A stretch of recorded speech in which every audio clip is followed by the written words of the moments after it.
कोणाला माहिती नाही, काय माहिती असं तर दिलं तर बरं होईल, कारण देशाचा अभिमान आहे तो, सगळ्यांचा अभिमान आहे, आपल्या सगळ्यांना अभिमान असायला पाहिजे. म्हणून आपल्या परिसरामध्ये जे काय होर्डिंग्स लागलेत वगैरे वगैरे, हा नाही म्हणून म्हटलं की या बाबतीमध्ये काय परिस्थिती आहे, म्हणजे आम्हाला सगळ्यांना जाता येईल की, आम्हाला आवडेल ना, मी आपलीच बाजू बोलतोय मी. आणि म्हणून याच्यामध्ये आपल्याला मुद्दाम नाही, पण आपल्या सभागृहात जर आपल्या सभागृहात असेल तर आपण सगळेजण त्याच्यामध्ये असायला पाहिजे ना, आपल्याला या गोष्टीचा. पूर्ण करा मुद्दा मी दखल घेते. माझी आपल्याला एक मला माहिती हवी, आपल्या परिसरामध्ये होर्डिंग्स लागलेल्या आहेत आणि तिथे असं लिहिलेलं आहे T20 विजेत्या भारतीय संघाचा, T20 विजेत्या भारतीय संघाचं हार्दिक स्वागत. आपण सगळे करू, खालचे 288 वरचे 78 आपण सगळे करू, आपल्याला सगळ्यांना अभिमान आहे त्या गोष्टीचा. परंतु इथे जे काय पोस्टर दिसतंय त्याच्यामध्ये टीम इंडियाच्या एकाही खेळाडूचं काही नाव दिसत नाही किंवा त्याचं काय फोटो दिसत नाही. फोटो मात्र सरकारी आपल्या सगळ्या यांचे आहेत आणि खरं तर असं हे लावले मग सांगू द्या ना त्यांना हा फेक आहे म्हणून, माहिती असली पाहिजे ना आपल्याला सगळ्यांना. प्रत्येक गोष्टी सगळ्यात महत्वाचं, तुमचा मुद्दा पूर्ण करा. सगळ्यात महत्वाचं असं असेल, आपल्याला आपल्या विधानसभेला हा भाग्याचा विषय आहे, ऐतिहासिक विषय आहे, सगळ्यांना आपल्याला बोलवा, आपण सगळेजण त्यांचं स्वागत करू, सगळेजण त्याच्या बाबतीमध्ये हे करू. परंतु काहीतरी एखादा लीग जिंकल्यासारखं जे काय असं चित्र जातंय, कार्यक्रम आहे, आपल्याला मुद्दाम सांगायचं या बाबतीतली सत्यता आम्हाला कळवा. ठीक आहे, माहिती द्या, पूर्ण करा. अनिल परब, तुम्हाला ह्याच बोलायचं का मुद्दा? अहो, विधिमंडळात अध्यक्ष सभापतींचा अधिकार आहे, मी सांगते ना त्याच्यावरती. देशासाठी अतिशय सरकारला अभिमानाची गोष्ट आहे की भारताने विश्वकप जिंकलाय आणि त्यापेक्षा अभिमानाची गोष्ट ही आहे की आपल्या महाराष्ट्राच्या विधिमंडळात त्यांचा सत्कार होतोय. फक्त आम्ही देखील महाराष्ट्र सरकारमध्ये महाराष्ट्राच्या विधिमंडळाचे एक सदस्य आहोत. आम्हाला ह्या सत्कारापासून लांब का ढकलताय? सत्कार झालाच पाहिजे आणि त्याच्यात आमचा सहभाग का? आम्ही काय भारताचे नागरिक नाहीयेत? आम्ही फक्त एवढीच आमची मागणी आहे की जो कार्यक्रम सरकारने आयोजित केलाय तो कार्यक्रम विधिमंडळाला अवगत असावा, एवढीच आमची साधी मागणी आहे. एवढा मोठा चांगला कार्यक्रम होतोय, या देशाच्या जगजेत्यांचा आपण सत्कार करतोय, याच्यापेक्षा चांगला कार्यक्रम काय? पण तुम्ही आम्हाला विरोधी पक्ष म्हणजे इतके टोकाला नेऊन ठेवले की अशा चांगल्या कार्यक्रमात देखील आम्हाला बाजूला ढकलायचं, हे काय बरोबर नाही. आमची आपल्याकडे एवढीच अपेक्षा आहे की सगळ्यांना निमंत्रण द्या, आम्हाला देखील या चांगल्या सोहळ्याचा एक भागीदार होऊ देत ना, क्षणांचा, सोनेरी क्षणांचा, एवढंच आमचं म्हणणं आहे.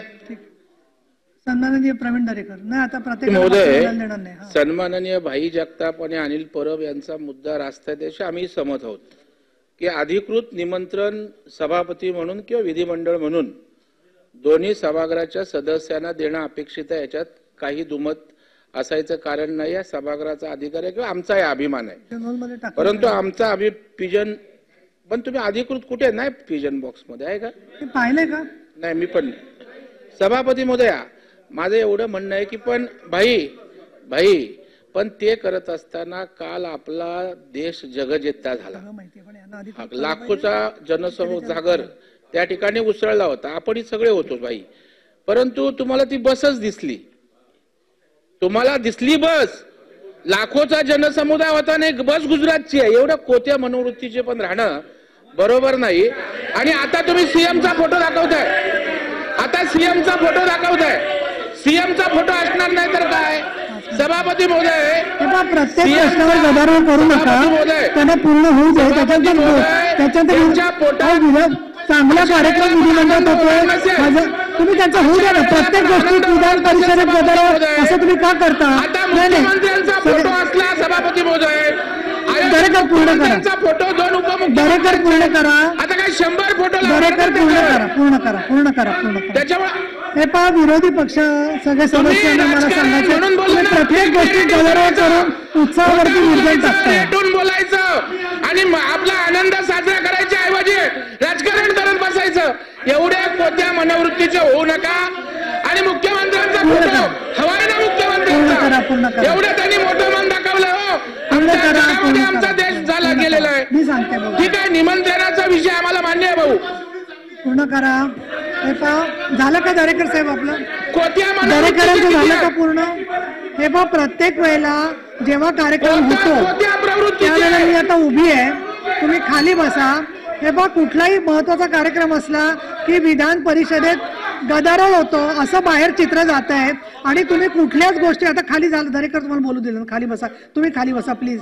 आणि थोडंसं माझं काय म्हणणं आहे की तुम्ही जेव्हा बोलता त्यावेळेला माझ्याकडे पण काहीतरी बाजू असेल, एवढं नम्रतापूर्वक मी आपल्याला आठवण करून देऊ इच्छिते की जी मला सांगायच्या आधीच तुम्ही गदारोळ करता सगळे मिळून, आणि तो गदारोळ खाली बसून बोलणार आहात का? मग तुम्हाला इच्छा काय की मी स्थगित करू, बाहेर हा मेसेज जाऊ दे की सगळं जग आणि भारतातली लोक आनंदात असताना आपण इथे गदारोळ करून गोंधळ घालतोय म्हणून? हा, तुम्ही असं नाही करायचं. नाही नाही, तुम्ही आरडाओरडा करू नका, शांत राहा सगळेजण, दोन्ही बाजू ज्या आहेत त्या लक्षात घ्या. हे पहा, काल त्यांचा तो कार्यक्रम ठरला, तो त्याच्यामध्ये आपल्याला निमंत्रण मला स्वतः राहुल नार्वेकरांनी दिलं, परंतु लेखी निमंत्रण पिजन होलमध्ये जे सगळ्या सदस्यांना यायला पाहिजे होतं ते बहुतेक मिळालं नाहीये, कारण असं माझ्याकडे माहिती आहे. एक दुसरं कारण लेखी निमंत्रणच काढलेलं नसावं. परंतु मी आता या ठिकाणी कार्यक्रमाची एक संयोजक म्हणजे अप्रत्यक्ष संयोजक मी असं म्हणते, कारण मी काही विधानसभेत नव्हते. तिथे जेव्हा कार्यक्रम सन्माननीय प्रताप सरनाईक यांनी सुचवलं की एवढ्या वर्षांनी 11 वर्षानंतर माझं झाल्यावर बोलाल का, जरा 2 मिनिटं हात खाली करा, आधी करा हात. आता मला कोणी असा हात वर केला की भीती वाटायला लागली, हात खाली करा. त्याच्यामुळे मला असं सांगायचं आहे की मी तुम्हाला विनंती करते सगळ्यांना, आज अतिशय आनंदाचा दिवस आहे. विधिमंडळामध्ये टीमचे तुम्ही जरा शांत बसाल, मौन मौन नको, हात खाली करा. तुम्ही खाली बसा, तुम्ही खाली बसा, माझं पूर्ण होऊ द्या. हे पहा, तुम्ही असं बोलून तुम्ही सन्मान करताय का माझी थट्टा करताय हा मला प्रश्न वाटतो. थांबा जरा. नाही तर त्याच्यामुळे मी तुम्हाला निमंत्रण देते. निमंत्रण देणाऱ्या माणसाचं निदान 1 मिनिट ऐकून घ्यावं, कोणतरी आपल्याला आधारपूर्वक बोलावतंय, एवढं तरी तुमच्यामध्ये सौजन्य खरं खूप आहे, पण ते कमी का दिसतंय मला कळत नाहीये. तर आज 4 वाजता तुम्हाला सांगते, आज 4 वाजता प्रत्येक सदस्य जे आहेत विधिमंडळामधले, विधानसभेचे आणि विधान परिषदेचे, त्यांना तिथे मी निमंत्रित करते आहे. तो कार्यक्रम आहे, त्याच्यामध्ये माननीय मुख्यमंत्री, विधानसभेचे अध्यक्ष यांनी विधानसभेत तो घोषित केला, परंतु त्याची विधिवत घोषणा आपल्याकडे जी व्हायला पाहिजे होती ती झाली नाहीये. त्याच्यामध्ये काय त्रुटी राहिली असेल, परंतु मी जे सांगते आपल्याला निमंत्रण ते आपण गोड मानून घ्यावं आणि त्याच्यामध्ये सर्वांनी या कार्यक्रमाला एक कार्यक्रम 4थ्या मजल्यावरच्या सेंट्रल हॉलमध्ये आहे. सगळ्यांना सगळं माहिती आहे, पण तरी पण माझ्या तोंडून तुम्हाला ऐकायचंय, काही हरकत नाहीये. त्याच्यामध्ये माझं ते कर्तव्य आहे. आणि दुसरं, आता तो बसचा वगैरे जो विषय आहे त्याच्यात माझं म्हणणं असं आहे की त्याच्यावर परत वादविवाद वाढवू नका. काय नाही, ठीक आहे, माझं म्हणणं असं आहे, पहा, ज्या वेळेला पंढरपूरला वारीत जातो आपण, नाही 1 मिनिट ऐकून घ्या. नाही हे पहा, ज्या ठिकाणी सगळ्यात काल लक्षावधी लोक तिथे आले, तिथे कुणाचा सामान्य जनतेचा फोटो आहे का नाही ते बघत होते का? भारताचा तिरंगा सगळं त्या ठिकाणी चाललेलं होतं. त्यामुळे भारताची शान, सभापतीचा फोटो महत्वाचा नाहीये, त्याच्यात सभापतींचा फोटो महत्वाचा नाहीये. आज जल्लोष होतोय हे महत्वाचं आहे. ठीक आहे, माझं म्हणणं जनतेने आपण जनतेचा नाही, ठीक आहे, तुमचं जे लक्ष आहे त्याच्याबद्दल मी आभारी आहे. आता मी बोलते त्याच्यात परत मतभेद काही व्यक्त करू नका. मी निर्णय दिलेला आहे त्याच्यामध्ये, आणि 4 वाजता आपण या सर्वजण आणि शांततामय मार्गाने आपण कुठलीही कार्यक्रम असला तर त्या कार्यक्रमाचा आनंद नष्ट होणार नाही, कारण तुम्ही सुद्धा त्याचे आता साक्षीदार आहात या सगळ्या घटनेचे. इतक्या वर्षांनी आपण एवढा मोठा विजय प्राप्त केलेला आहे. तर मी इथे विषय संपवते, पण तरी विरोधी पक्षनेत्यांना त्याच्यामध्ये काही भर घालून अजून तुम्हाला सगळ्यांना गदारोळ करायचा असेल तर करू शकता. बोला, चला महोदय. थोडक्यात. खर तर सदस्यांनी याविषयी आनंदच व्यक्त केलाय. बसचा विषय आम्ही काढलाच नाही. प्रवीण भाऊ तुम्हीच काढला, आम्ही कोणी बोललोच नव्हतं बसच्या विषय, कोणीही बोललं नाही बसच्या विषय. त्यांचा पूर्ण होऊ दे. आम्ही नाही बोललो, आम्ही बोललोच नाही. हे बोलले, आम्ही नाही बोललो.